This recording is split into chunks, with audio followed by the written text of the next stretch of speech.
anyone riffs on me saying, you're not the right person to talk about this shit. You shouldn't be covering this shit, man. This shit's racist. For the record, I'm Latino, and I can proudly say that this show is probably one of the worst attempts at representation I've fucking seen. Back in 2021, Disney greenlit a new show called Primos, which focuses on the main character, Tater, yes, that is her actual fucking name, who has big dreams and determined to find what makes her so extraordinary and shit. When her 12, yes, 12 cousins move in for the summer and help her find her real self in true Disney fashion. The show is based off producer Natasha Klein's own experience being raised as a Mexican American, which is fine until you begin to point out the miscalculations. Number 1.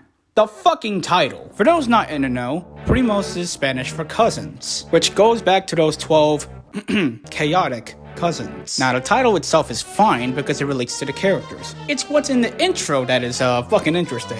Let's take a look here.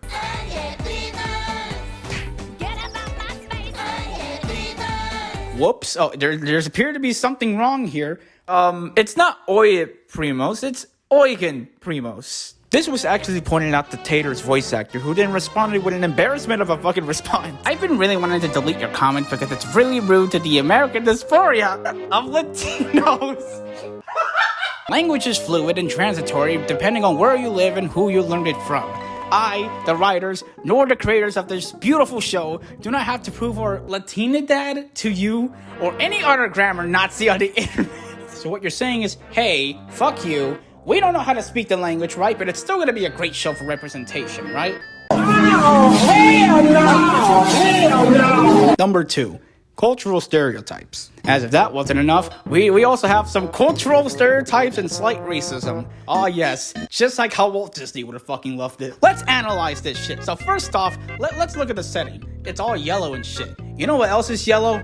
Any fucking Mexican city in media. That's already a bad fucking sign enough. The city is called Terremoto Heights. For those that don't know, terremoto is Spanish for earthquake. You want to know why this is relevant? Because there are a fuck ton of earthquakes in Mexico. How do you fuck up something as simple as a city name? Steven Universe was set in Beach City. You want to know why they call it Beach City? Because there is a beach and there is a kind of a city. I wouldn't even say it's a city, it's kind of a thing. But at least it's a better name than Earthquake Heights. And bear in mind, this show is inspired by the experience of the producer who was raised as a Mexican American. That's like saying I've been living the first 19 years of my life in the good old state of Wetback, USA. And there's more, but I don't want to go into a deep analysis on this. Rebel Taxi made a better video on it, which I recommend you go watch because he's cool. Number 3. The response to backlash. Speaking of backlash, it was really fucking swift. So much so that it prompted Disney to remove the intro from Facebook and Twitter, which should really tell you how people really feel about this shit. Now, of course, this necessitated a response, so one of the voice actors went on the gram and said this. The Spanish language is not a Latin American language. It's a language the Spanish conquistadors forced upon Latin American people. So what you're saying is, hey, look, I know we fucked up and all that, but the thing is that we were force-fed this language, so that should be excusable, right? Hell no! You cannot be fucking serious. And the thing is, I'm a history person. I like learning about this shit. Now, I'm a little rusty in my Latin American history, but if I'm not fucking mistaken, if this was force-fed to us, then why the hell didn't we throw it away? You think another marginalized group of minorities in America today would consider changing the language since it was force-fed to us? And I do understand where she's coming from. There are different communities that speak different variations of the same language.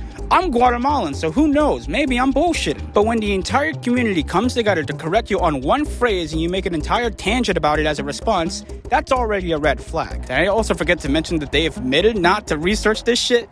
No, so here you go. Yeah, that's the final nail in the coffin for that show. If you want better shows to watch to occupy your time than this shit, then watch Our House or El Tigre. Or if you want to stick to the sibling concept, then watch the Casa Grandes. Yeah, it's the same concept but on fucking Nick. Because apparently Loud House and its spinoff are Disney's next competition or some shit. I am still fucking confused by that revelation. So yeah, that's my tangent on this fucking show. I haven't made a video in so damn long, for fuck's sake. Next video will be in like 56 light years, so that should help my fucking schedule. Anyway, subscribe, like. I don't know if I'll be making shit still, but who knows. Anyways, see y'all in 2 billion years, because I don't know when the hell I'm uploading next.